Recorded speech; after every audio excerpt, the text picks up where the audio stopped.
All right. What is up? Hot Breath of Verse.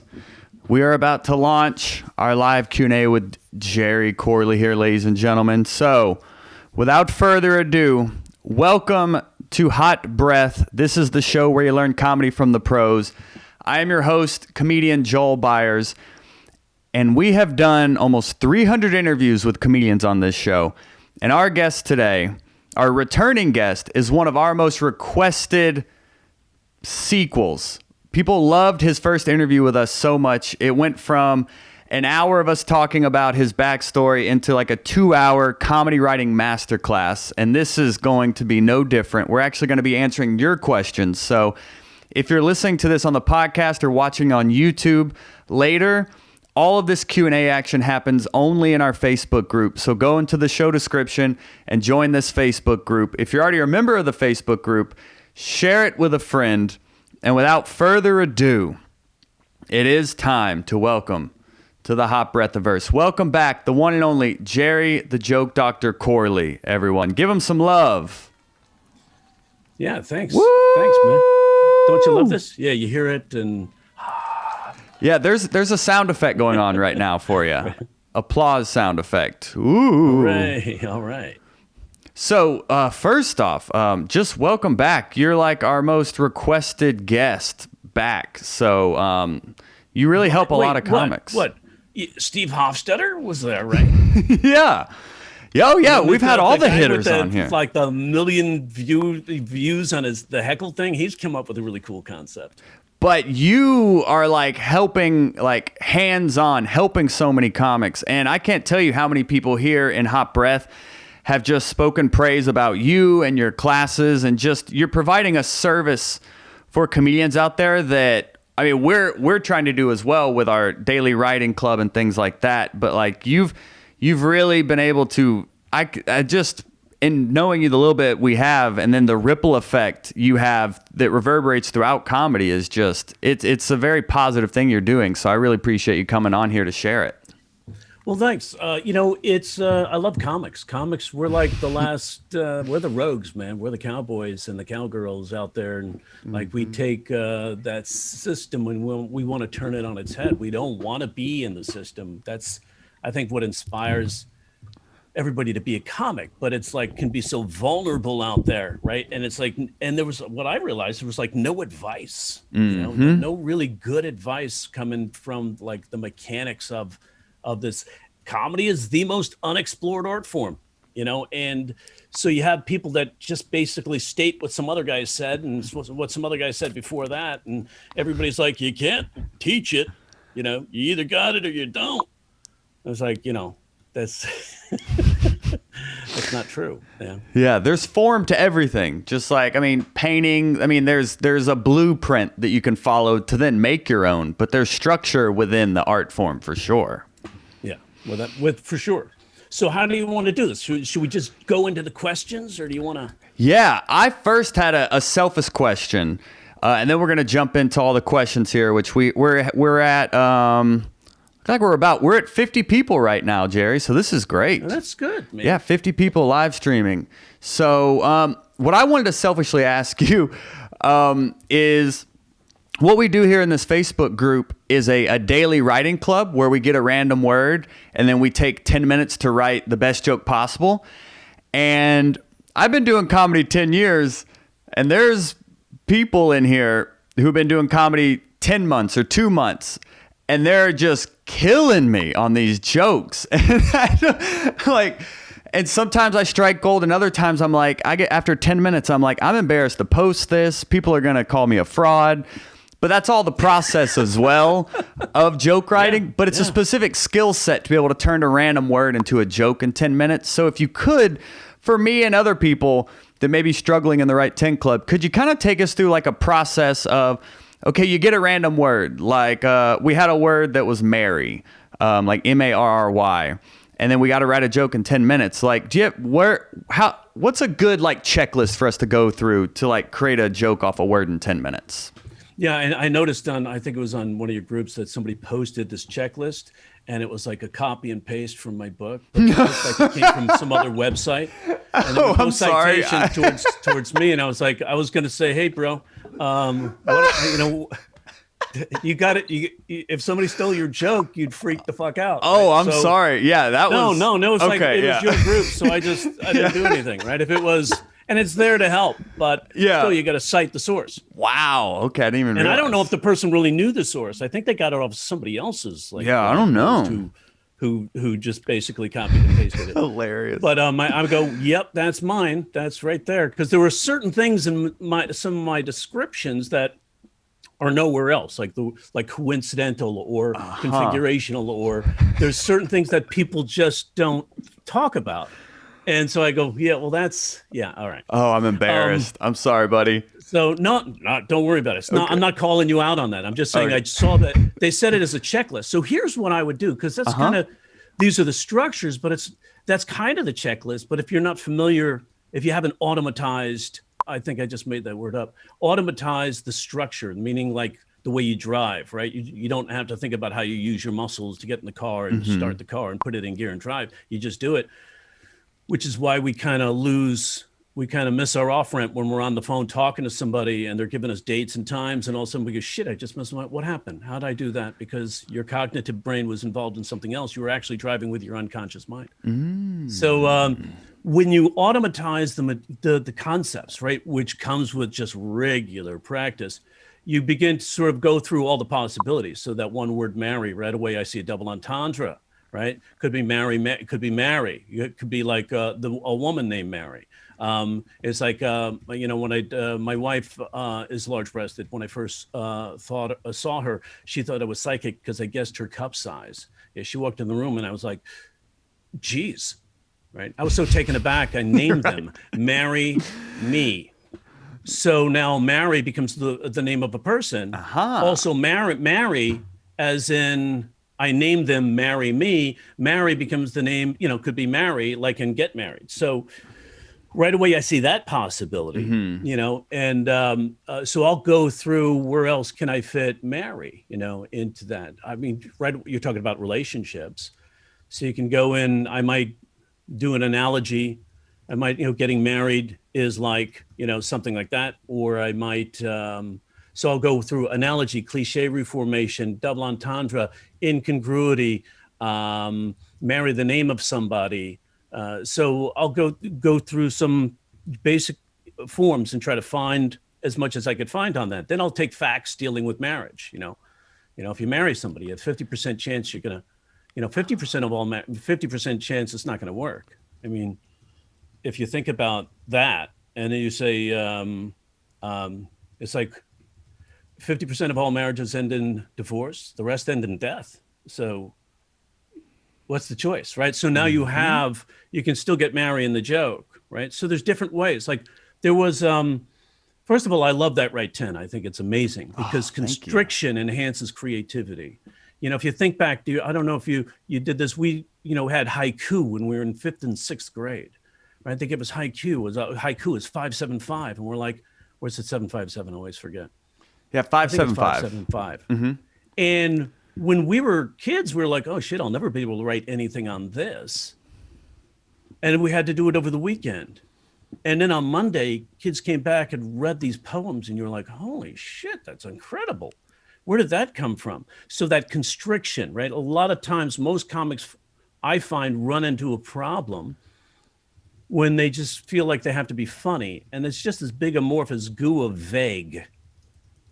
Be funny at what? I don't have something specific. But if you give them something specific, now they have to tinker with just that. And so it just enhances the creativity. You approach it from different angles, right?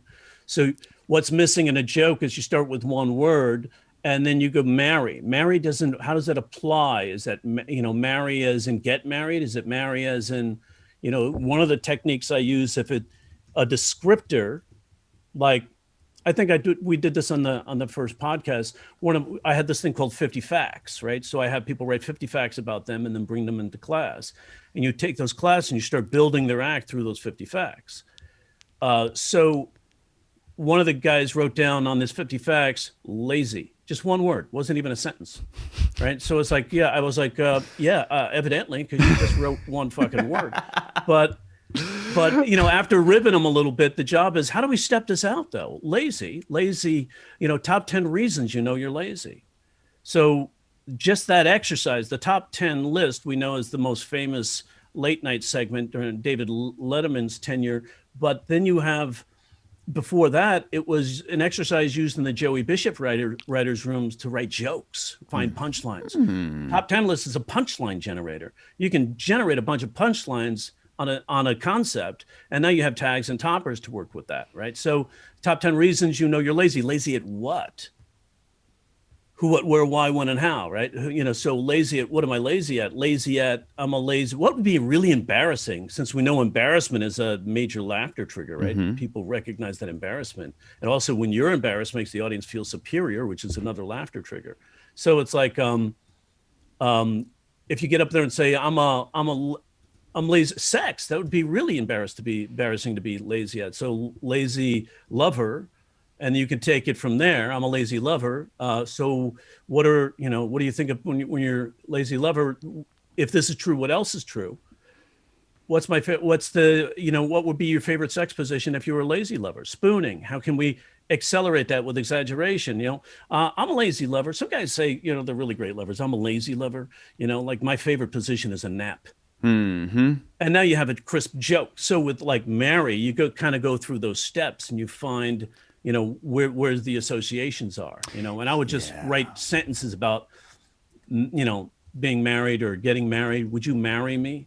What if marry is a term we use, a pejorative we use to put down somebody playing golf, it's like if you make a weak shot, they're going, come on, Mary.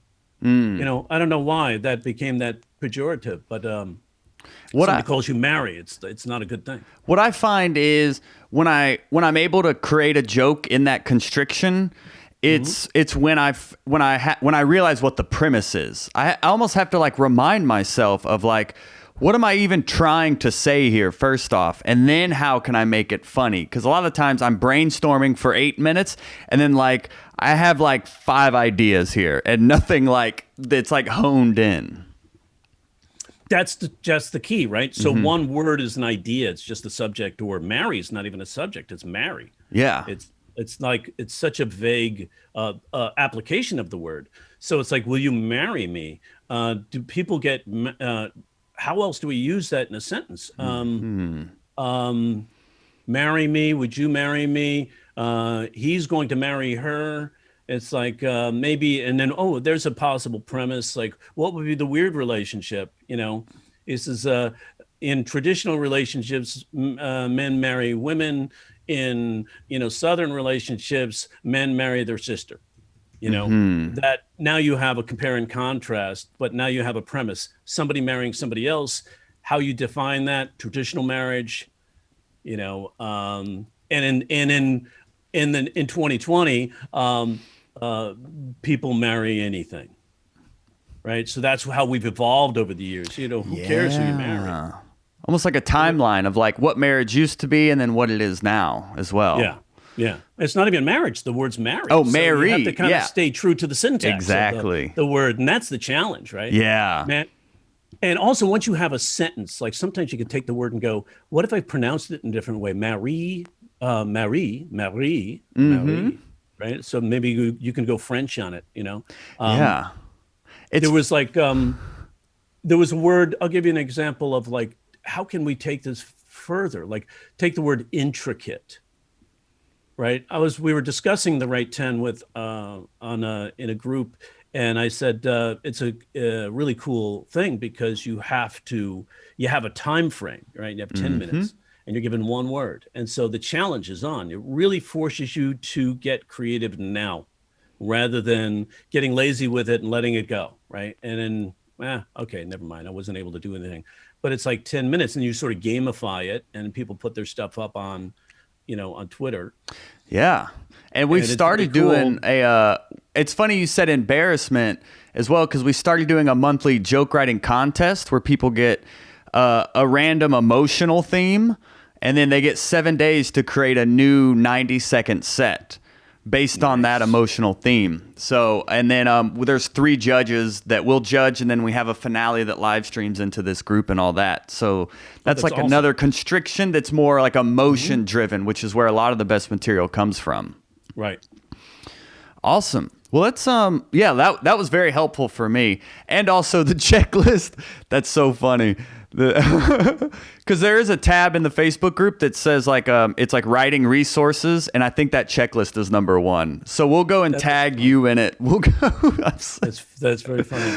So yeah, I mean, if you think about it, and in a general joke, one word's a little different than say a sentence or a fact, right? Because a fact usually puts it into a premise. Mm-hmm. So if I have a fact or a statement about me, I have 5 kids.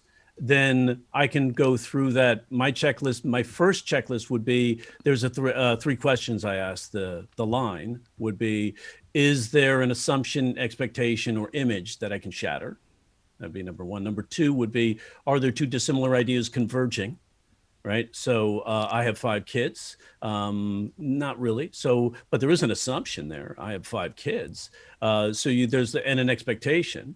So I have 5 kids, and there is an possible incongruity if I force it. If I add one later, like I have 5 kids because I'm only half Mormon, then you have something like that, right? So then you can go on from there. I have 5 kids from 3 different moms, and they go, "Whoop, there's the judgment right there." Did you hear that? Right? You could feel that, and then you comment on that, right? So the question number 1 is there an expectation, an image, or an assumption that I can shatter? Is there a double entendre play here? Meaning, is there a second meaning of the word, or an alternate comedic meaning of the word that I can play with? Or are there 2 dissimilar ideas converging? So once I go through those, let's say I wasn't able to come up with anything, I'll say, could I come up with a cliche related to this phrase, this word, that I can reform? So if I can just quickly look up cliches. Now I have like 3 cliches, and I can try to reform those cliches. A cliche reformation is when you basically are stating a cliche and everybody knows the ending, and you change the ending because they're already thinking. It's almost like Dice Man with limericks, right? Everybody knew the ending; they were already saying the ending. Right. So you create that expectation. The brain already creates that ending. You flip that ending. Whatever happens in Vegas stays in Vegas. Whatever happens in Vegas, so if you give it context, whatever happens, and my sister just had a baby because whatever happens in Vegas evidently comes out of your vagina. Mm-hmm. So that was written in a class by one of my students, Pauline Yasuda. And that joke still gets big laughs. That's great. So, but these concepts you can apply. Then you can do an analogy you can drop in. Then you look for a paradox. So these are things that people laugh at that don't have punchlines. Paradoxical humor, because it causes the brain to do a little dance. That's a funny way to say it. Brain a little dance. Well, you have to, right? When you do paradox, it causes you to, because a paradox is when you take something that sounds like it shouldn't be true, but you find out that it can be true. Or when you have 2 things that can be true but not true at the exact same time, like the word prick, right? So prick and prick, like George Carlin's joke. You realize on TV you can say you pricked your finger, but you can't say you fingered your prick. So by definition, prick and prick, those are 2 things that can be true but not true at the exact same time. And when you run them so close together, it's pretty much the exact same moment. In the scheme of things, when you're performing it, people do that little dance. Oh shit, you're right. I never thought about it that way. So that's the dance, right? They recognize it and go, how come I never? It's right there in front of my face. That kind of thing. Awesome. So let's jump into these all these hot brethren and sisterin in here. We got we're at 70 now, by the way. So we are. That's cool. And the amazing thing, it's before noon on the West Coast. So you get comedians to jump in before noon on anything. Normally they don't check in for funny till about, 1. There's in the Right 10 Club, not to people are like, all right, get to our questions. But in the Right 10 Club, there's comics from like Australia that tune in at midnight, all the way to people in the UK. Of course, we have a lot of right tenors awesome. In Canada. So I mean, isn't that awesome? It's like global. People it's so fun. In. It really, it's comics great. Connecting around the world. I mean, it's a beautiful thing. I love it. It really is.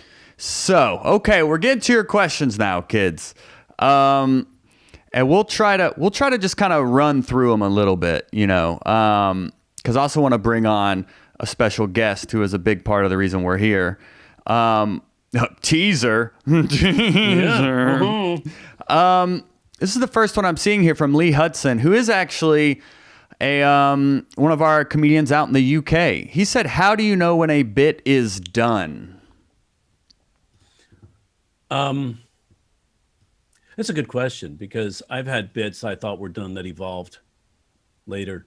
Sometimes I'll do when you do the bit, and sometimes an audience member will say something, and because they have a whole different, life experience and different point of view, they might comment on it or tag it, and you're like, oh shit, how come I didn't think of that, oh fucker, right? And I'll make a joke and say thanks for that. I'm gonna use that in my HBO special. You'll be in your double wide going, hey, that's my joke, which is weird because the guy's British. So the joke, usually a joke resolves, right? You can feel the resolution of a joke. It's almost like a major scale, like a song. It's like do, re, mi, fa, sol, la, ti, do, right? So do, re, mi, fa, sol, la, ti. Good night, everyone. No, we need the do. The audience will sit there and go, do, right? So if somebody else sees something, another play that didn't get resolved in that, another opportunity, wait, what about that? You didn't resolve that part of it. And they might say that out loud, and you go, oh, thanks, never thought about that. So usually you can hear it resolve, or you make your point, because every joke should have, you're coming from somewhere. What are you trying to say with that joke? Once you say it, joke's done. Boom. I love it. Nice, tight way to say that. The second one, Bob Jorgensen.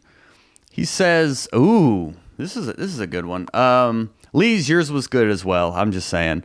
Bob says, with all of your online content and classes, what is the number one rule that every young comic must know? That it's an art. I think the number one rule is you got to remember it's supposed to be fun. It's comedy. So if you start beating yourself over the head, step back from it and refocus on you're supposed to have fun with this. Take it seriously, but have fun with it. And I think I think probably the number one rule to remember is Picasso's rule in art. It's like you got to know the rules before you can break the rules, because it's an art form, and you have to remember that the audience is always the final judge ultimately. And they're going to tell you, because I might think, man, I got this joke. This is gonna, wow, flatline. What the fuck? Happens rarely, but then I'll go back and analyze it, go, oh, no wonder I left out this word. That's great. Know the rules before you break them. Michelle Van Dusen, is there an easy way to change a joke from making the audience think to making them laugh? Every joke is unique, right? So it's hard to make a comment on that specifically without the specific joke. But yes, there are several different ways to take that joke in.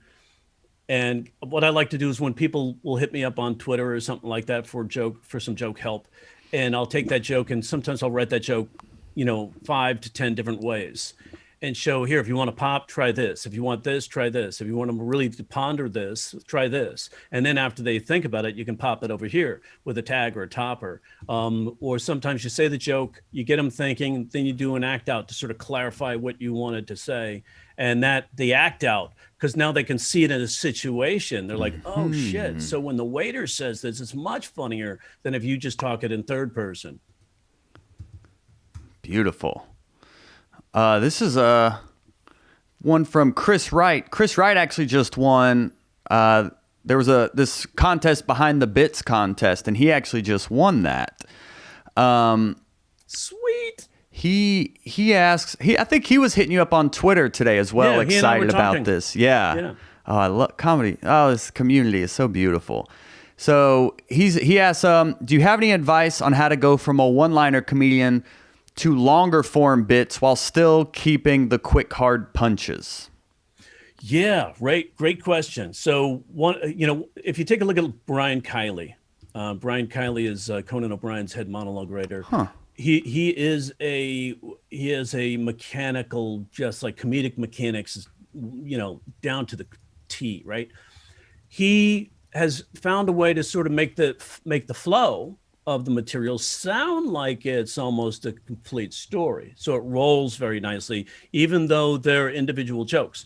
Now, the key is I think you can take a story or concept. So I'll start like 1 and 2 liners sometimes, and then it'll evolve into a story, a whole story about my relationships, my failed relationships. And then, but within the story, all of the lines, every sentence gives you an opportunity for a joke, right? So, like when I first do a joke about meeting my wife for the first time, I do a quick joke about that. That could be done. But then, like if I say my wife, it was my wife's birthday the other day, and for her birthday, I got her a gift certificate for his and her massage. And she said, Jerry, this is a we gift, not a me gift. So I returned it and got her a gift certificate for dinner for one. And then, then I can just talk more about my wife. My wife and I, we've been married about 15 years. And all of this now, this theme is running along, and they could be individual jokes weaved together with tags, toppers, and act outs. And that's what makes it feel like it's now a story or a bit. You'll notice that most of the best comics, even sometimes the 1 and 2 liners, they'll get up there and they'll do an act out. And an act out just shows up as an organic piece of the joke. So we don't think about it as an act out. And they'll get into an act out. You watch them on a TV set, they'll get into that act out within the first 30 seconds. And that makes the audience feel like it's a whole story. So once they see that act out, once they imagine this in a scenario you just set up with the act out, you've got them compelled. They're seeing your sitcom that you're shooting and showing them right there in front of their face by acting it out, because they have that suspension of disbelief, sort of like we have in theater. We know the guy's not at a stream right now, but he's splashing his face with water that's not there, but we buy it because it's a play, and we suspend our disbelief. Same thing happens in stand-up. When you do an act out, all of a sudden the audience is seeing the pictures that you're creating, and they're in your story. So it could be one joke, but done with an act out, it just really helps that joke evolve into a bit.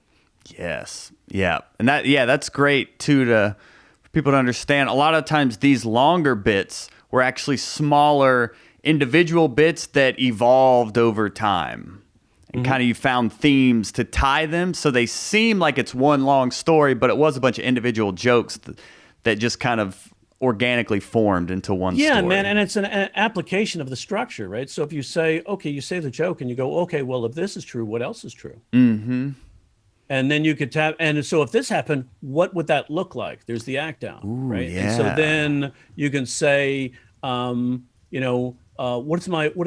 the, who, what, where, why, when, and how? What's the contrasting perspective? What is that? Well, some people think this, I think this. And now you're evolving it even more. So you're just taking it and using your ideas and your techniques.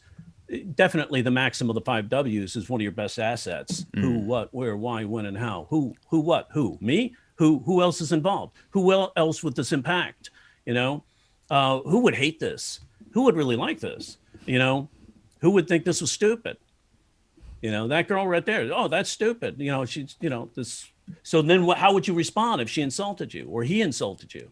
Now you have a benign retaliation possibility. So that who, what, where, why, when, out, and how can really take that story and evolve it. All right. Curtis Waltermeyer.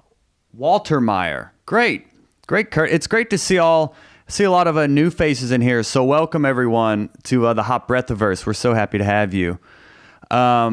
He says, Jerry, would appreciate you taking a few moments to speak about tips you have for writing comedy for variety acts, like a magician, juggler, ventriloquist, etc. Well, those are, I've done lots of that, and same techniques are used, right? So I had a ventriloquist in one of my workshops, and we were doing an incongruity exercise through using analogy. Sex is a lot like going to the gym. Mm-hmm. And so he goes, well, how does that work for me? I'm a ventriloquist. My act is dialogue with my dummy. And I said, tell me something more about your dummy. He said, well, my dummy, his name is, I think it was Monkin Danny. Danny was the dummy. Danny is an old fart who's, blue, kind of dirty old man type of thing. So And now you have the angle, right? So if I write a bunch of jokes, that's a lot like going to the gym. Then I can take those jokes and weave it into dialogue. Hey, it's like so you have the dummy, and you're like, hey, good to see you. Good to see you. I've been working out lately. Oh, you have. It's like, yeah, look at this forearm. He goes, wow, that's quite something. He goes, how about the other forearm? Well, haven't been working that one out. It's like sex is a lot like going to the gym. It's like it's usually just me. Right, that kind of thing. And now you have the dialogue of the dummy getting dirty. And now each one of those jokes, you start weaving it into the dialogue. Because when in sitcom, you'll often have the executive producer come in and say, hey, I need 10 jokes on balding. So because we have to punch up this dialogue right here in scene A, and they just write a bunch of jokes and they find a way to weave them in to the conversation. So that's probably the best way to do it. Magicians, the same thing. You have to have banter. I wrote for a couple of magicians. One didn't understand comedy, and so I had to step back from that magician. She actually said to me after she went up there and fucked up the jokes. And then after her show, I watched her show and she go, man, she mangled each and every one of those jokes because she said it the way she wanted to say it. There is a structure to those jokes, and if you don't know what it is, you lose the joke. So after the show, she comes up as people are filing out. She goes, those jokes weren't funny. I said, that's because you fucked them up. And then she like, what? And it was like, it reminds me of this old vaudeville thing where this producer's doing the show, he's rehearsing it, and his girlfriend goes, I want to be in the show. And he goes, okay, honey, what do you want to do? He goes, I got something for you. I tell you what you do is I want you to sit wait backstage. And then when you get your cue, I want you to walk on with this bucket of red paint. And you're going to go up to the man in the hat and say, would you like your palm red? And he says, why, certainly. And then you paint his palm red. She goes, oh, I could do that. He goes, great. So opening night comes in. She's waiting in the wings. She walks out right on cue, right up to the man in the hat and says, would you like me to read your palm? She doesn't understand what the joke is. So right. How is she going to execute it? So, I mean, that's, what happens sometimes when you work with people. They got to understand what mechanics are being used, what technique, what structure, what's the stimuli that's causing them to laugh. If you can't identify it, it's going to be hard to repeat that and do it at will. So in writing dialogue, the same things happen, but it gives you more opportunity for, like with a ventriloquist, more opportunity for benign retaliation. Somebody could say something stupid, you embarrass them, they make you look stupid, and you trade back and forth. It's almost like a conversation with you and your wife, or you and your significant other, where you each sort of put each other down. And I had dialogue with my ex-wife. I did a radio show on KLOS, and I didn't know this, but when I made a comment, I said, when I found out she was cheating on me with our accountant, true story. Wow. I said, I called and she never answered the phone. Finally, I get her on the phone the next day. And she's like, I said, what, is everything okay? She goes, you didn't answer the phone last night. She goes, well, Bob was over and we were crunching numbers. That was her line. I'm not making that one up. That was hers, right? And so I said, crunching, yeah, you're doing a little division. How many times is Bob going to you? And I didn't know this, but the radio guys had her patched in. All of a sudden I hear this voice. Well, at least it does long division. You just did fractions. And I was like, oh, what a great joke. Whoa. So now we have banter back and forth, right, between she and I. And then I get her back and then she gets me back. And the audience will pivot back and forth and love to watch that event. So you could do that with ventriloquism, right? You can do that with, I wrote for a mentalist who he has his line. He's setting up the next, gag. And then in his setup, those are sentences that can create double entendre opportunities, reverses, three-way buildups, all kinds of techniques that are still available in those situations. This next one's actually, a few people are saying, two people are kind of asking the same thing. And then a lot of people are like, I'm curious about this as well. So this is kind of like Mitch Navarro and Trent Babb kind of asking the same thing about how to sound more conversational in delivering material. That's a great question, because and one thing I emphasize with people in my workshops is like comedy is a conversation, right? And so we forget that comedy is a conversation. It's mostly one-sided, but when you're talking, you see your audience doing a lot of this. They acknowledge they heard or processed the setup. And that's where your timing comes from, is listening to them, making sure they're listening to you. They heard what you had to say. They kind of responded with a little, oh yeah, okay, I saw that. And then you punch the punchline with it or whatever. But that is a conversation. One way to do it is to trick yourself. Like Johnny Carson used to do this. Oh, did you guys see this? I read this in the paper in Minnesota. It's a conversation now. Ask questions. Do you guys see this? Jay Leno, hey, maybe did you notice this in the news today? That sort of thing, right? And so Jimmy Fallon does the same thing. So you're actually forcing yourself. Oh shit! Before I forget, I got to tell you guys. These are little kind of things to make sure you kind of trick your brain. And because we've got this image ever since we were little of what a performance is. And so when we take that stage, that's still with us, rather than getting up there and going, holy shit, I haven't seen you guys in a while. You never met them in your life, They're going to laugh at that idea. But that's why at corporates, I'll always go sit down at the first table that's, downstage left and have the dinner with them or whatever. And then ask them their names and play a little name game with them and talk to them about, their time at the company. So that way, when I'm up on stage, I can always go to my friends and call them by name. And the audience thinks, oh, he knows these people. Oh, he's one of us right away. So they feel engaged with you. And that's a great question, because we talk about this, how people love this community. Comedy clubs, that's why people come to the shows. They don't know it, because they love that, to feel that sense of community. The moment you bring them in and give them a purpose that's part of the show, magic. That could make the difference of the entire show. Taylor Tomlinson does this thing, which I saw her on one of her last special, I think it was, and it was brilliant. She comes in, the audience is cheering in her intro, and she's touched by the level of enthusiasm from this audience. And she goes, and you could actually hear them, they pick it up. And she goes, boy, I can't wait till my ex sees this. That line right there said, you're on my side. We're going to prove it to that asshole. And they're like, yeah, we got you. We got your back. We're going to prove it to him too. So you've now working their superior. They feel that superiority. We're going to get him. Yeah. And they're right on board with you. And she just in that little line brought them right into this community. It is a conversation right now. Yeah. It's interesting. So you may have a one-liner that's very rigid and structured, but it's like, have a little runway into that one-liner to make it a little more conversational. So instead of having a setup punch about your wife, it's just kind of like, so I've been married for 3 years and here's the setup punch about my wife. Almost just a little runway up to the punchline can make it more conversational. And this is a great time to use crowd work organically, right? So if I said, I've been married to my wife for about 15 years. How many people married? You married? You married? Yeah. What's your name?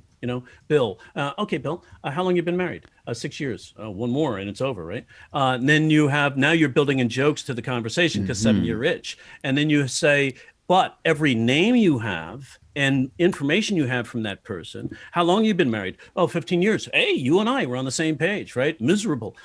So we say, and I'll get a female's perspective, because it's always good to have the female perspective, because I'm a man. I love to look at, that's why I bought Cosmo. I subscribed to Cosmo when I was in high school, because I wanted the other team's playbook. I wanted to hear that other point of view that I'm not privy to. So that opens. So it's like when in the classroom or on stage, when I include a female, I hear her perspective, and I'll ask them, and now each one of those gives me a joke opportunity. On top of that, now I have fodder to call back to. Right? Gotcha. You have any kids? Yeah, 3 kids. So I'll go through, and somebody else has, how many kids you got? 3. Oh, well, we should talk to Tim over here. He's got 3 kids. You guys should get together and you'll be the Brady Bunch. Right? And then next thing you know, everybody's laughing because you're making this shit up as you go, and being crass about it sometimes just for frivolous. And now you can go into your material, So I've been married 15 years. Let me tell you now the one-liner or one and two-liner that comes with that. Right. And you build off of that. But now you have a conversation. Sometimes the crowd work can be so minimal. One of my students, she did a set, got a great response. And she did the set again another night, and she goes, it didn't go as well. I did the exact same set. I said, I bet you didn't do the exact same set. And she goes, I bet you I did. I said, okay, what's the bet? Coffee. Good. All right. So I said, bring in the videos. Do you have them? She goes, yeah. She brings them in. So she did virtually the same set, the same material. But in that first set that got the big response, she goes, hi, y'all. That's how she opens. And it's in LA. So people are a little, oh, wait, y'all. Oh, that's quirky. Giggle, giggle. Right? Just a little giggle. And this one guy kind of made a snort or something. And she goes, I love the way you laugh. With this big smile. And that made them laugh more. Community. Immediately, community. She says, oh my God, I love the way you laugh. I'm taking you with me on the road. Community. Where you just brought them right in, man. And then I said, that's what got them. You had a conversation. You were not in your head reciting material. It doesn't take a lot. It just takes a little bit of not afraid to look at them in the eyes and engage with them. You know? I love it. Here's one, the offstage side of comedy. This is from Greg Brown, who says, tips on growing and gaining and training the discipline to sit down and work on the things I need to work on offstage. So when you mean, that's a little vague, like what part of it? The admin part, the business part, the promoting part, or the writing part?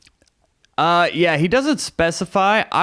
It sounds like it may be specific to writing, but maybe you could also parlay it into like the actual occupational side of comedy, which isn't just writing jokes. It's booking shows. It's working on your branding. It's like all these different things. Like we romanticize, like sitting down and I'm going to have a cup of coffee and write my next great bit. But it's 8:00 and we're like, I'll do it tomorrow. Like how do we get in that mindset of like, I'm doing this or else type deal? Well, first of all, you have to start in micro gains and micro wins, right? And there's a book called Atomic Habits, and it's about making those little micro gains. We all think, hey, I'm going to write 15 minutes in a day, and that's not necessarily realistic.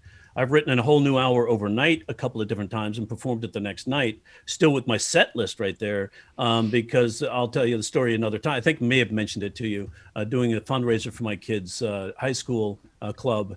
And they said, Dad, you're going to do new material tomorrow night, right? I go, what? This is free, right? I'm not doing it. It's like, well, they probably want new jokes. And I said, close my door. I'll write a new act. That was my challenge to myself. It was like, Joel Byers saying, write 45. Right. So I was up all night writing a whole hour. Now I had notes and things that were scattered, and I just put this new material together. And knowing, the concepts and knowing how to how to trigger a laugh, what structures need to be in there, it was easier, but it was a challenge to me. I didn't know if I could do it or not. And all of a sudden I had it. I go, holy shit. And then I performed it, and I asked my son. I knew it went well based on the response, but I asked my son, who is 17. He's not going to lie to me. I said, what'd you think? He goes, best one yet. And I go, oh, wow. He said, it was so fresh. And I go, that's a neat challenge. I'm going to do the same thing next year. So I did the same thing that next year. But sitting down and writing, it starts with, when I first started, man, one joke was a fucking challenge, man. What do I even start? So I would then take headlines and I'd use that process of, asking the questions of each line. And then once I wrote that first joke, I was like, wow. Now, Robert Orban, who was like one of the guys I was studying as a joke writer way back in the day, he said he wrote 25 jokes in the morning just to warm up. And I'm like, oh shit, I can't even write 3. I suck, right? And then I just kept pushing. Now, what helped for me was I hired coaches, right? My dad said, if you're going to write for late night TV, I said, that's really an interest of mine. He said, you got to get a coach. You got to get somebody who knows what they're doing. I go, Dad, there's no coaches in comedy. Come on. It doesn't work that way. And then my mom gave me a Writer's Digest, and the back was an advertisement, and it was from Gene Perrett to and to join his correspondence course. And then I wrote him, and I said, can I coach with you one-on-one? And he was like, where do you live? I said, Chatsworth. He goes, I live in Studio City. You're 20 minutes away. We can do this. And so we started meeting once a week. And then he had a colleague of his that when he couldn't make it, he would, this guy, Bob Mills, would talk to me. And they gave me tips, encouragement. So I tried jokes, and they give me pointers. So practice is one thing. Practice with expert feedback is a totally different thing. Because of those guys in 18 months of coaching, that's what got me to the Tonight Show. So was that coaching, that little, hey, it's like, make this adjustment right here. You can try this. And then I evolved from that being on stage, because none of those guys were performing on stage. I was taking some of the hypotheses that they were coming up with, trying them on stage and tweaking those based on live performance. So what I would do is I would sit down and I would map out my day. And my day is very important. An agent of mine said, if you're not doing 10 phone calls for your business, for your career, you're not doing your job. And I said, oh, thanks for that. That gave me a goal, 10 calls. This would be 10 emails, or 10 reaching out, 10 connecting with somebody on LinkedIn or trying to do something. Can I get an appointment to go and meet a new manager? Right? I might not be ready, but I show them my video and they'll give me the feedback. And they'll say, we're looking for this. And then you try to tweak it to that. And then you show them, they go, yeah. And you prove that you do the work. They're going to take it. People are looking for good talent, right? They need to know that you're out there doing the work. Don't take no as a no. So I'd map out my day. Between this hour and this hour, I am doing my avails. I am sending out emails, I'm making phone calls, and I'm mailing packages. I'm doing shit that no other comic's doing. Because what is every comic doing? They're sending out a link. Or some are even worse. Hey, Google me. Or look me up on YouTube. You're going to have a comic or you're going to have a booker do the extra work to find your video. It should be right there. And then, so I'll send them something. I'll find a way to send them something, and I'll send them lunch.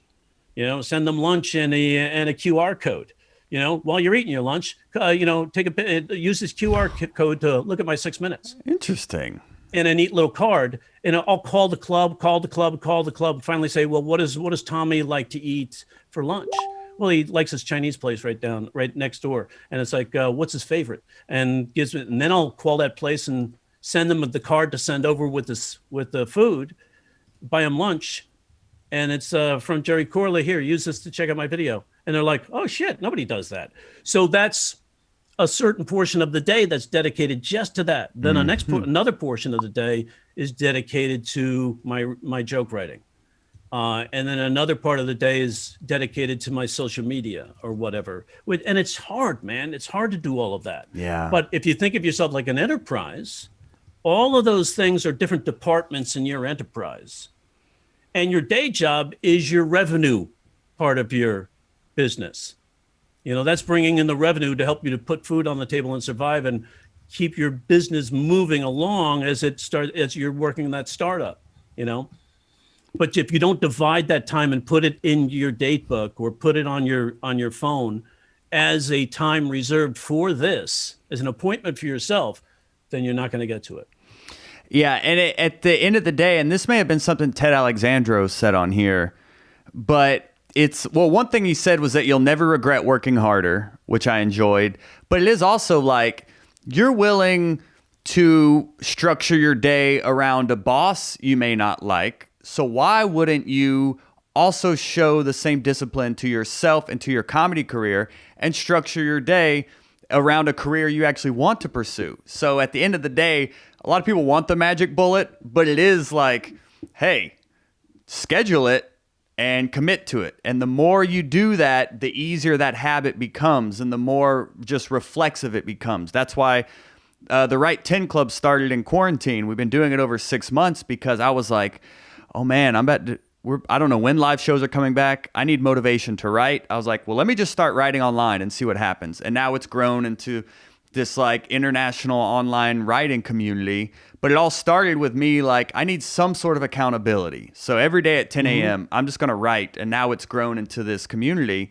But it all does start, I think, with scheduling it. And then, like you said, having coaches, or that's kind of like a built-in accountability system. So it's not all on you. Hold yourself accountable to someone else. And I like the micro gains as well. Of a lot of the times we try to write that next great hour in one sitting, but sometimes it's like, hey, I wrote a setup punch. No, it's not funny. No, it really doesn't make sense. No, I'll never say it. But I sat down and I exercised the muscle of writing, and that's the victory today. Check it off. I scheduled it. I did it. And the more you do that, the easier it'll become. Yep, exactly. Jerry Seinfeld used to have a calendar, and it had, he put a red X in every day that he wrote. And the idea was, don't break the chain. Don't break the chain. Don't break the chain. So if you keep that habit up, it's so much easier to keep it. Awesome. All right. So I know a few people have a few questions, but I want to bring in our special guest, because the reason we're here, what I've started doing here at the Hot Breathiverse, we call it, is if someone reaches out to a comic, if they book that comic, then I want to bring them on the show and actually connect with that comic directly. And we've done it a few times, and I'm so thrilled to do it with really one of our Right 10 Club OGs. He's a teacher, and he'll like sneak in the Right 10 Club while at work. It's hilarious. But that's great. Let's welcome to the show the one and only Bo Johnson, everyone. Let's show Bo some love here, everyone. Let's give him some love. I'm gonna do a clapping sound effect. There you go, Bo. Hey, Bo, how you doing, buddy? Awesome. How are you?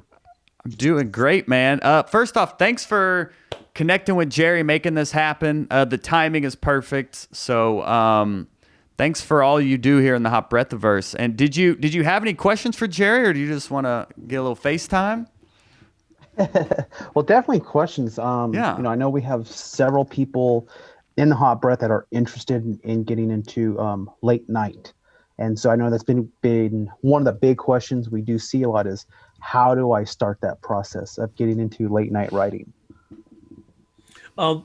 First of all, I think it's a daily thing, right? You find, you look at your news app, or you get online, find your regular place you go for that news source.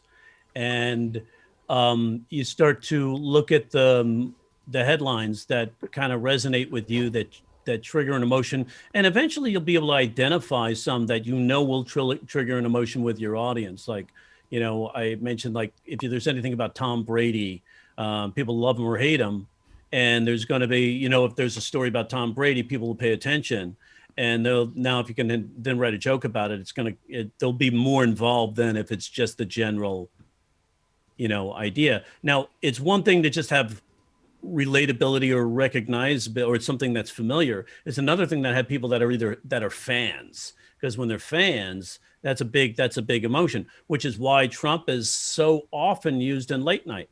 We write what's in the news, and Trump by design makes sure he's in the news every single day. So who do you think we're going to be writing about?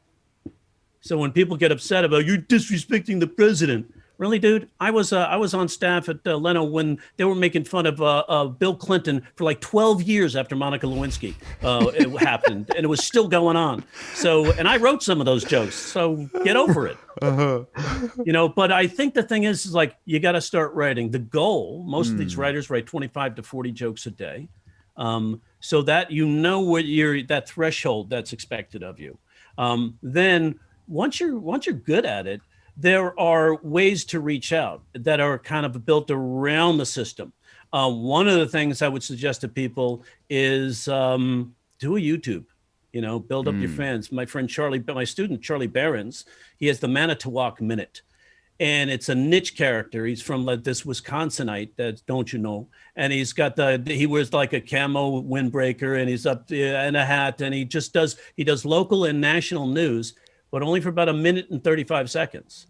It's this little quick thing. He does some relatability to Wisconsin, some local stuff, some national stuff, quick jokes, nothing really too offensive. Just, always keeping his eyebrows up and, keeping it absurd as opposed to negative, instead of going like this and getting, judging people's ideals. So he went from, when I first found out he was doing this, it was last September, October, he had 77,000 subscribers at YouTube, and he was selling out rooms. of fans doing one night. He sold out Flappers main room 4:00 in the afternoon on a Saturday. Who sells out a comedy club 4:00 in the afternoon on a Saturday? Wow. Right? I was blown away. I went to go see it and then talked to him afterwards. He goes, I'm just doing what you told me to do. When I asked in class, how do we break through this? I said, get a niche character, develop a social media appeal, keep it short and tight. And then people will start to identify with the character. But he's got them reminiscing about where they used to live, all that stuff. They want to come back. Now he's at, I think, 150,000 subscribers. That's great. On YouTube in less than a year. And now he's doing some other things. He's selling product, he's selling merch, and people love this character. And his jokes aren't that great, but the character is great. And so we love the jokes through the character. The jokes themselves, mechanically, you go, but the character sells the jokes. So that's like a sitcom in a way. I have a feeling this guy's going to have either a special or a sitcom in the next 2 years, because that character's so likable. But if you're doing something, you're putting out really quality material every chance you get 2 or 3 times a week, eventually somebody's going to take notice. If your numbers start and you stay consistent, your numbers really start to go up there. And, if he hits 500,000, if he hits 1 million, he's going to get a deal, right? So that's one way. That's outside the system. Mm-hmm. The other way is when you're getting good and you see you're writing 20 to 40 jokes consistently, usually 25 to 40, and you're putting out good content, you're running by your friends are saying, hey man, that's some really good stuff. I would listen to you, but you got to make sure you're getting good advice. Then one of the things to do is to follow the credit crawl on what shows you're targeting, and maybe think about targeting 2 or 3, and follow the credit crawl. In the credit crawl, you're going to see a title called supervising writer. That supervising writer is usually the head writer. Then you'll find you can look at the bottom of the credit crawl and say, oh, it's filmed over at CBS, or most of them are in New York. Call the production office of that show, and even if you just call the main lot and you say, I'm looking for Conan, or I'm looking for Kimmel, or I'm looking for both these are in LA. I'm looking for Stephen Colbert's show. Then they say, oh, put you right through, and all of a sudden you get this phone call, production. Then you just say the name of the person who is William Dadfrey. Hey, Bill Dadfrey. Yes, speaking. Hi, Jerry Corley. You never heard of me, but I'm a writer. And could you take a moment and share with me what specifically you look for in a submission package?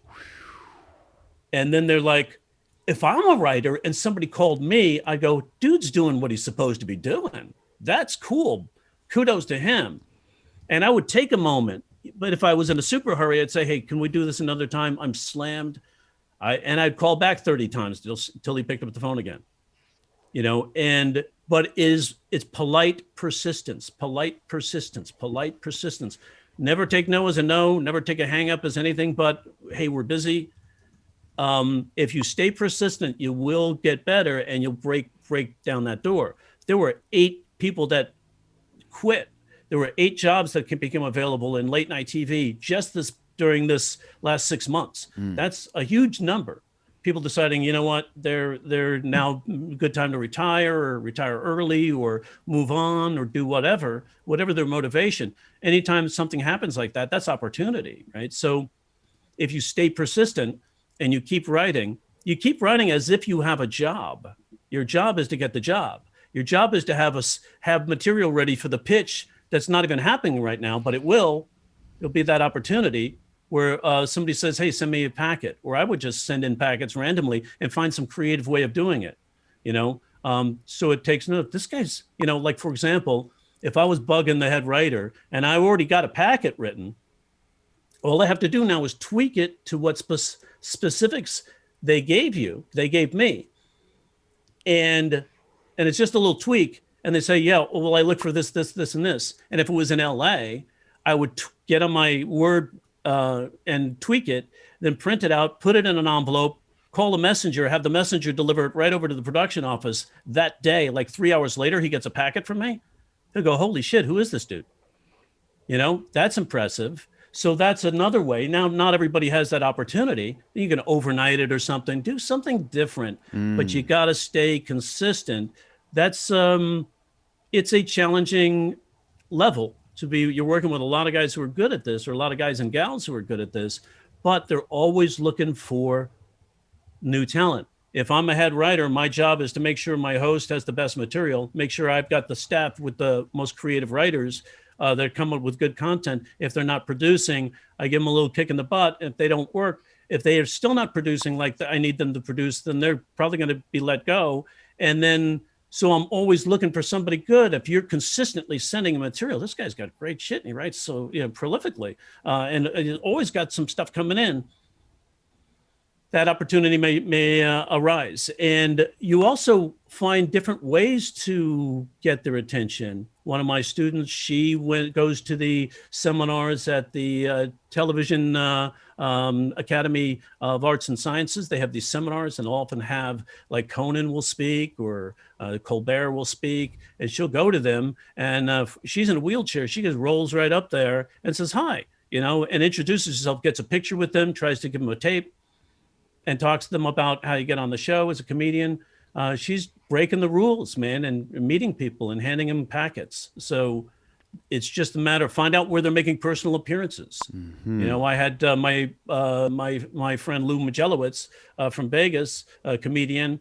He was in one of my workshops. He goes, how do I do that? I go, you got Leno, because shows right up here at Caesars every Friday night. So why don't you go down there, have a packet ready with a bunch of monologue jokes, and go to the stage, find out where the stage door is, go to the stage manager and see if he can deliver it to Leno.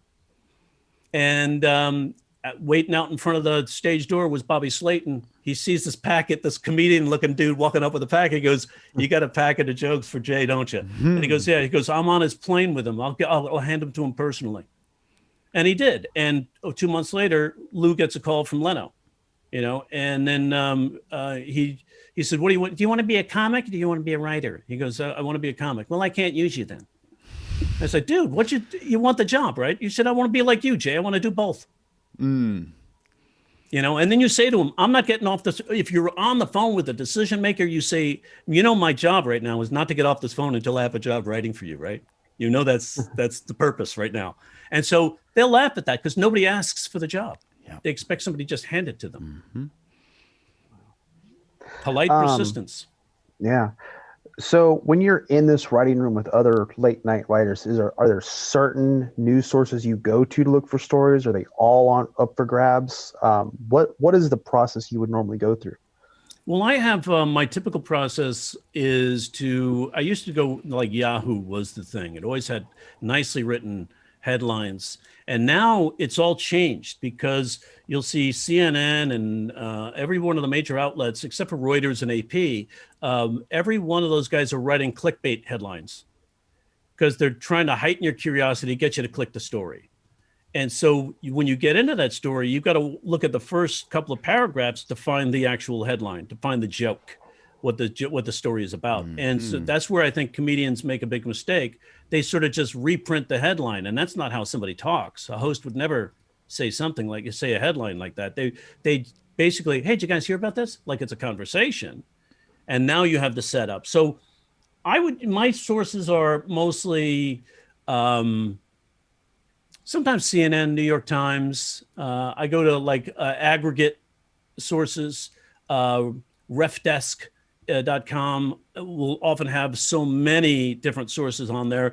News.google.com also has so many different sources. If I find a story I like, I can click, a deeper search, which says review all. It'll show all these news sources that are writing the same story. And some of them will actually write the headline that you need.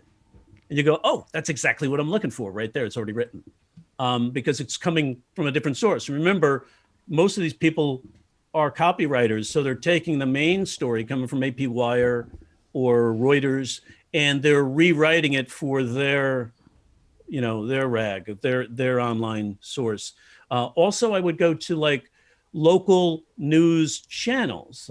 Here we have KTLA Morning News or KTLA Channel 5 News. I'd click them because now you're listening to people say it the way it's spoken. rather than the way it's written. And a lot of times listening to CNN in the morning or something, when I first started, I'd listen to somebody say the line, and sometimes the joke is right there. Like, Oahu, Hawaii today lost power to the entire island. And that's already a setup, you know? And it was like, and then what she did, she almost wrote the joke. She goes, traffic lights were out, court buildings were shut down, and about 100,000 kids stayed home from school today. Now I know once she says those 3 ideas, I can eliminate one and just do a 3-way buildup. She already wrote the joke for me, you know? Oahu, Hawaii lost power to the entire island. Traffic lights were out, court buildings were shut down, and a vacationing Don King was seen with flat hair. So because there's no electricity, now you have a joke that's suitable for the Tonight Show. It's not great for stand-up. I wouldn't do it in stand-up club. I'd do it for the Tonight Show because that's a different little late show audiences are a little different, you know? So that's kind of how I would do it. And I still have a process. I still sit down and write jokes every day, you know, on current events. Speaking of writing jokes every day, I know a few of our newer comics who just got into this struggle with that idea of what do I write about? My life, nothing about my life is funny, but so what do I write about? And earlier you referenced to one of your students, you gave him 50 questions, not going through all 50 of them, but what are maybe 5 ideas that questions they could answer to themselves, ask themselves if that could get them started with writing? Yeah, that's a great one. It's like, what is your relationship status? Because it's primal, right? Those are the things that we deal with. We deal with things that are primal: sex, procreation, survival, money, struggle with money, shelter, food. I like to talk about things that actually prompt the brain to produce serotonin. Like the Food Network has figured it out, right? They just show you this food. And they're like, and plus they gamified it and added a competition with a countdown clock. What the fuck else can they do to create drama, right? And we're like, and we see the food and our mouth waters and our brains are releasing this serotonin. We're like, oh man, let's watch the Food Network again. You know, I cook so much more now since watching those shows. But what you can do is like, you know, that's another subject we can talk about. That's the Food Network. It's an experience I have, and people can relate to that because all of that's relatable. A lot of people go to porn because there's shock value there. I would take what everybody else is doing and go the other direction. You know, it's okay to drop something in one time as a reference, you know. It's like, oh, somebody's been watching a lot of porn. If it's in the moment, that's fine. But I would go, you know, you see, smoking weed, you know, you can just pretty much rattle off what everybody's talking about. Go the other direction. And find the nuances in life and those little things. And it's like when Joel gives you that one word, maybe something you would have never written on before, but now you're forced to. So it's like, what are people talking about? Let me go to some of this minutia in life that is, people see it, but they don't talk about it. You ever watch somebody wait for the bus? And you sort of step out. Now, where's the incongruity? Where's the paradox? Where's the irony in that them waiting for the bus? They wait on the bus. They're on the curb that's 7 inches high. They look for a bus that's 16 feet tall. I know I've measured. And they're waiting for the bus. They don't see the bus. So they step down off the curb into the street, losing 7 inches. Then they raise up a couple of inches, lost a total of 5 inches of perspective. If you can't see the bus from up there, you're not going to be able to see it from down there. So now you have the irony of stepping off the curb to look for the bus built into that story. And, you know, people laugh at the irony. Also, that's silly. Why would he do that? Superiority. We feel superior to that person. And so that'll get the audience and, you know, recognition, observation, and coincidence. Oh, my God, I see that all the time. How come I never thought about it that way? So those little nuances sometimes produce the material. But then you say, how can I put it? So what will make it funny? Irony will make it funny. Hypocrisy will make it funny because usually irony is usually hypocrisy contains some level of irony. Paradox will make it funny. Incongruity, you know, would make it funny. If you have a reverse shadow and assumption, that would make it funny. You know, it's like, you know, you're talking about the person waiting for the bus. It's like, you know, then they go out in the street, they raise up on their toes, which is weird because they're in a wheelchair. That could make it funny. And then you could. So you see what I'm saying? There's like, if you know the techniques which come from practicing those 1 and 2 liners, even if that's not your thing, man, My thing when I'm up on stage is not 1 and 2 liners. I'm doing stories. I'm doing experiences. I'm talking about, things that happened to me and how I encountered an obstacle on my way to a goal. I'm not like, 2 guys walk into a bar. But it's writing those 1 and 2 liners that get me that proficiency to be able to just write a story, then come back through and go joke here, joke there, joke there, joke there. Okay, riff off on that, go off in this direction, come back to the story. All of that now is possible because I can see that in the material because of there's 13 comedy structures to work from, plus other, cliche reformations and analogies and that are instant, built-in tools to punch up a script, to punch up a story. You need look at Bill Burr. His whole act is driven through is likes.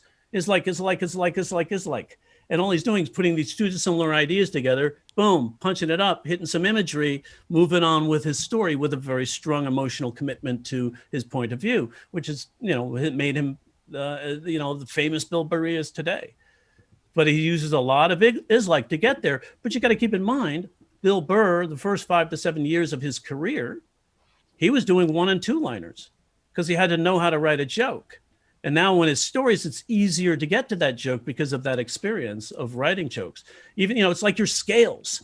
If you're playing guitar, playing piano, you don't know your scales, it's going to be really hard for you to do studio work. So it's learning the fundamentals. As comics, we want to get there so quickly. We want to get to the show and we want to get to the, people get up there, but you get a comic up there, the moment they say, what else? I tune out. What else? What else? What else? What else? You didn't do your homework, bro. That's what else. You gotta do your homework. I'm old school that way. It's like, if these guys are paying for these seats, I'd better be prepared to bring them a show. Otherwise, I'm disrespecting them. And you're there to give them a gift. Without them, we're nothing. Well, fuck them now. We got Zoom. You can just see how unfulfilling that is for some people, right? It's like, there's nobody watching. What do I do? I need that accolade. Do you think those are still worth it, the Zoom shows? Absolutely. Yeah. Because they teach you another level. They teach you to relate to this thing right there. Right. And it's like, that's unusual. But how does that impact you now if you get an agent, you start doing commercials? And now you have no problem talking to the camera like I'm talking to you guys right now. I'm looking in your eyes. Right. But it's so weird because in comedy, we don't look in everybody's eyes at the exact same time. So it's a little different, but you can actually use it and ponder and do that sort of thing. You can use your framing to go, it's like, it's like, and I can't do this. And, it's like, I can't do anything because I'm Jewish. I can't watch Stranger Things on the Sabbath. I can't do this. And it's like, I can't covet my neighbor's wife and she's hot, always coming over. What, another cup of sugar? So you can do that and use the frame to create the joke. So if you're imagining what they're seeing in the frame, you could utilize that to your advantage, and it forces you to be more creative now. So, but you see how that you're seeing it in a different perspective too. Now they could see your eyes. Now you can do facials. Now you can do things with your eyebrows that maybe you didn't do before, right? You used to do a true and false quiz in class. My friend and I would send signals. He'd study one night, I'd study the next night. We'd split the work in half. Next day, he'd be looking at the question. He'd go, all right, that one's true. He'd send the signals, that one's false. He has no idea. So now you could do that where they wouldn't be able to see you up on the stage from the back of the room. So there's those advantages. Also, watch John Oliver. Watch how when he first started after the pandemic doing the shows sort of remotely and how it evolved. And he's just like, wow, he doesn't even stop for the laugh. It's just, it happens by accident. And it's so riveting. That's why he won another Emmy, because that's something to take from. If you join these Zoom shows, see what other people are doing. Steal the moves that are working. That guy gave a look like that. That seemed to really get a laugh. Oh, I can use facial expression. I can do a deadpan. I go, and she wants me to come over.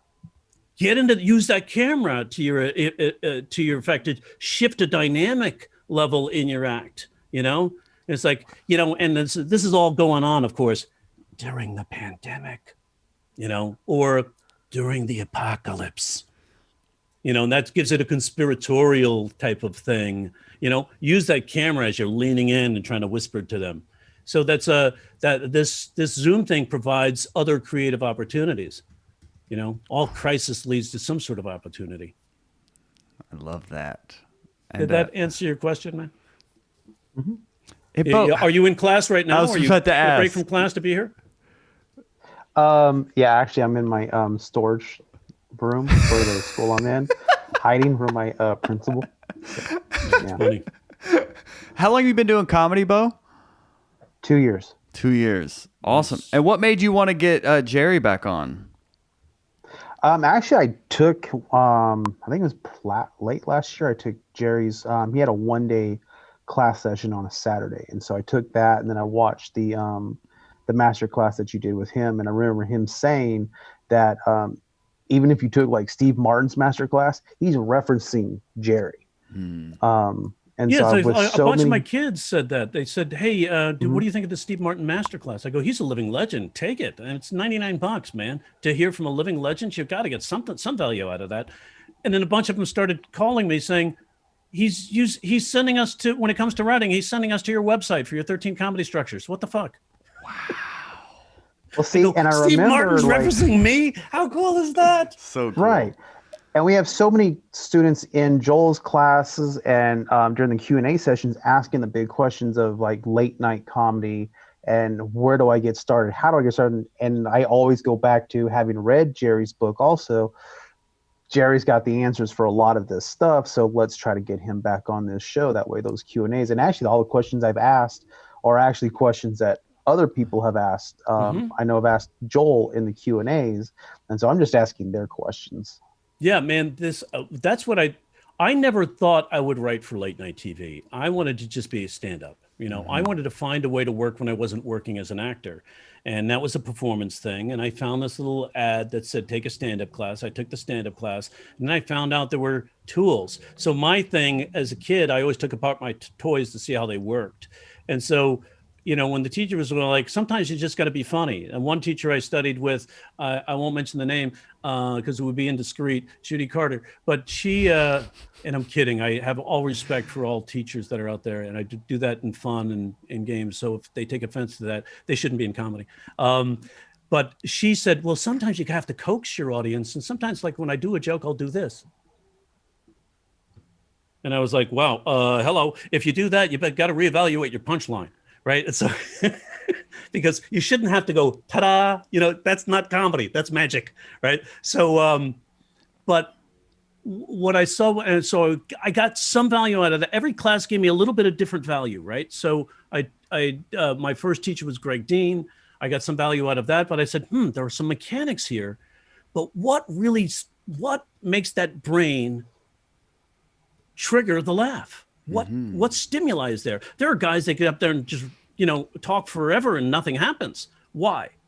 What was there? And then I collected like every video I could record, and I'd go through each one and say, why did they laugh? Why did they laugh? Why did they laugh? Then I found Melvin Hellitzer's book, Comedy Writing Secrets, and he sort of started to label some of the stuff, and I go, aha, that's what I'm looking for. And I built off of his labeling, and then I was taking it on the road. Then I met Gene Parrott and then Bob Mills, and they helped tweak some more of what I was doing. And then I experimented more on the road. I was on the road 43 weeks out of the year for like 25 years, so I was able to get up every night and try shit and test that shit in a theory and have notebooks filled with just like, constant, like, what if I did this? What are they laughing at?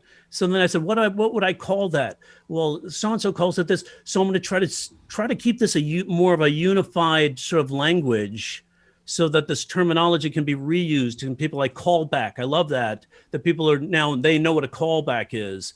And it's like act out. We know what that is. So three-way build-up or triple, we know what that is. And so now, people start to learn incongruity, compare and contrast, and benign retaliation and all this stuff. They can now sort of create sort of a theory that's similar to music theory. And just like in music theory, you got to know the rules before you can break those rules. So But if people sit there and they sit down and write every day for late night, it's a different format. It's a little more fickle. You're writing for somebody else. It's a host. Some hosts will say some jokes. Other hosts won't say other jokes. Like if I submitted a joke to Dave Letterman that talked about butt fucking, I wouldn't get the job, you know? But Leno might do it because it's naughty, you know, and it doesn't say butt fucking, but he would say something that related to that, but it's still that joke. And Letterman was just like so against that. He wouldn't do some of the jokes that Leno did about Monica Lewinsky and the stain on the blue dress. That wasn't Letterman's thing. So you got to know your show too. That's why when I do the late night class, the late night class that I teach live, by the way, it's coming up, I think October 1st. We do it every week. You have assignments, we have goals, we review the jokes, and you get more tidbits. That's why people have like repeated the class, because they get better and better. Some of these cats, man, they came in and they were mediocre. Stellar jokes, one, doesn't work, but then they fix it. And now they're getting so good at that. So you can actually see their improvement as they progress through this. And some of these guys say, I keep submitting. I got a couple of calls, but I didn't get the job yet, but that's why I'm going to keep taking the class, because it keeps me accountable. Yep. And it's worth the investment, if you will, for your career, because it is going to get you to the job. I mean, remember, I was coaching with these guys once a week for 18 months back in 88, paying them $125 a class. I charge that for one-on-ones now. And I got a second job to fund that. But after that investment of $12,000 or whatever it was, I made that easily back in the first, few months with my job. And now that job also gave me a credential and a status. Now I could walk into the Improv or the Comedy Store. Oh, he writes for the Tonight Show. Hey, you want a spot? No waiting in line anymore. So it's just that it's how the business works. You're that little extra piece of legitimacy, maybe, that says, hey, this guy, hey, we got a writer from the Tonight Show here tonight, that gives their club more legitimacy. So that's why that was so valuable for me. And now, when I started writing screenplays, oh, you wrote for the Tonight Show for 8 years? Yeah, come on, why don't we have a meeting? When before, knocking on that door, getting that meeting would have been tougher. But now I get the meeting, because now that we wrote the film got made. Now I'm getting meetings all the time and selling scripts. Some of them, none of them have been made yet, but I'm getting there. One of my students just got a film made, that Kelsey Grammer's in, and John Cleese. They're shooting in the UK starting this week. So that's so exciting. He was like one of my students, and now he's got a film. That's amazing. It's so exciting to see that, man. And then they send you a card with a bottle maker's mark or something. They say, thanks for my career. That's so cool. It's just like, there's no money that can replace that, Well, Bo, do you have any, I went over time with Jerry again. I know our last one turned into a 2-hour thing. Bo, do you have any closing questions before we let Jerry get back to the golf course? No, I'm good. Yeah, I got to go back to the doctor. She gave me this medicine that's turning me like red. Have you noticed weird. that? How red I got? Yeah. I just looked at myself. I go, what is that's got to be that photo? Maybe that's photosensitive. The medicine that I got. Oh, weird. Look how red I got. That's like I got a sunburn from the screen of the computer. It's amazing. You look great, buddy. You're beautiful, Jerry. And this was super helpful. A lot of people are making comments about how helpful this was, and thanks for doing it and all that jazz. And Bo, thanks for putting us together, man. Reached out to Jerry. You totally scheduled the day and the time, because Jerry and I tried to do this several months ago, and scheduling and coordinate, like, it's hosting a podcast and interviewing people. There's so many layers to it. So I'm glad that it happened now, where it's a member of the community taking action and making things happen. So, Bo, thank you. I know Chris Grulon has done this as well. Thank you, Jerry. So, thank you, Jerry, as well, for doing this. No, my pleasure, man. When we did this the first time, I thought it was like, when I saw your seminar on the podcasting, I go, this guy really cares. He gives a shit. Yeah. He really likes this. He likes to help. I No, do. that's me too. And it's like, I loved it. People say, don't just tell me you're doing this because you love to help. I go, that's how it started. I really wasn't making any money. I was just helping people. I'd be on the road and bookers would put people on the road that were new and needed, that had promise and needed sort of some guidance. And I would take them out there and show them and help them tweak jokes and, give them some suggestions to get better. Always with positivity. Always with positivity. You hit them with positivity and then show where the weakness is. And so, because getting up there by yourself with no fourth wall, not hiding in a character, just you, it's super vulnerable. So if you take them down first, you're now working in a deficit rather than saying, you know what, you're spontaneous. Jokes aren't there, but they're spontaneous. Now let's figure out how to get there. And like this joke, you can do this, and this joke, you can do this. Now it's a matter of keeping it spontaneous because that's your craft. Your craft is taking the words that are on the page and making it sound like they're just off the top of your head. That's craft, right? So that's what comedians don't understand. It's like if you write it, it's not funny anymore. You're not using the part of your brain we use to talk. Writing and talking are two totally different things. So once you write it, now you have a record of it. You can refer to it again, and then you can also tweak it. Soon you'll start thinking and writing the way you speak, and to make that easier. But now taking it up there and getting up there and making it sound like it's right off the top of your head, that's your craft, and that takes practice. So and these Zoom things help because this is a different format. How do we still stay conversational in this talking to a camera sort of thing? Yeah, it's true. And yeah, people are tuning in from India. They said this was worth staying up late for. All the way from India. That's awesome. Wow, that's awesome. Yeah, and that's one of the core values of Hot Breath is it's positivity, community, and productivity. So it's like we're willing to work hard and also support each other in that, all with a positive attitude. So and synergy, man. Yes. Yeah. Right. Bo, do you have anything you'd like to promote before we let Jerry land this plane? No, nothing at the moment. So. Twitter, do you have you want people to follow you or anything? Oh yeah, I mean I do. I am on Twitter. Sorry. No, you're great, buddy. I just got a message too at the same time when you asked that. I'm on Twitter, Instagram, and Facebook at B Johnson Comedy.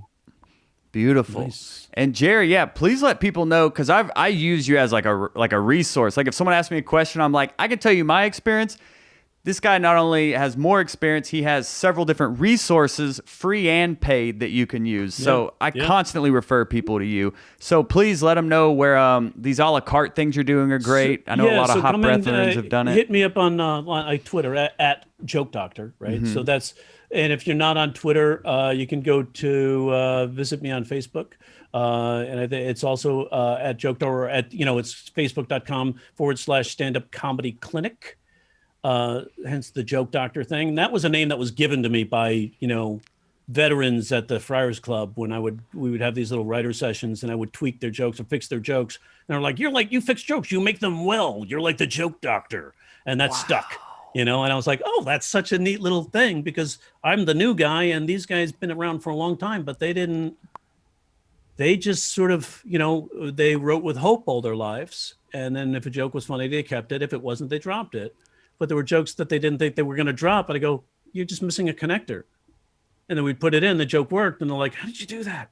It's just a lot of practice, I think, is how that comes about. And really getting there, studying the mechanics, rather than just believing you either got it or you don't, Yep. I think that's the big overall takeaway today is, learn the rules before you break them. But learn the mechanics, work hard at those mechanics to learn them and make them a reflex. And then make them your own, but it all comes down to work, being willing to put in the work, period.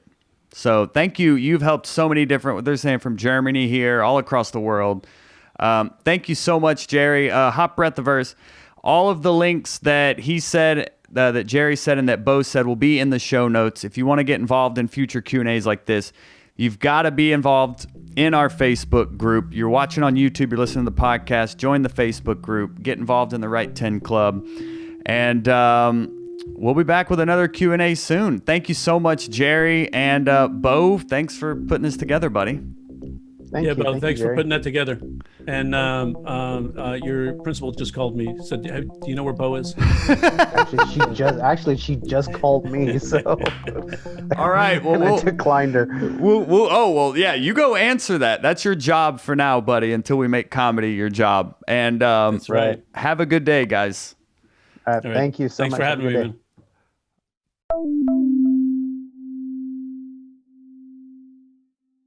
If you're serious about becoming a comedian, join our Facebook group linked in the description below to start getting tips like these every single day, and watch this playlist of our top writing tips to improve your writing today.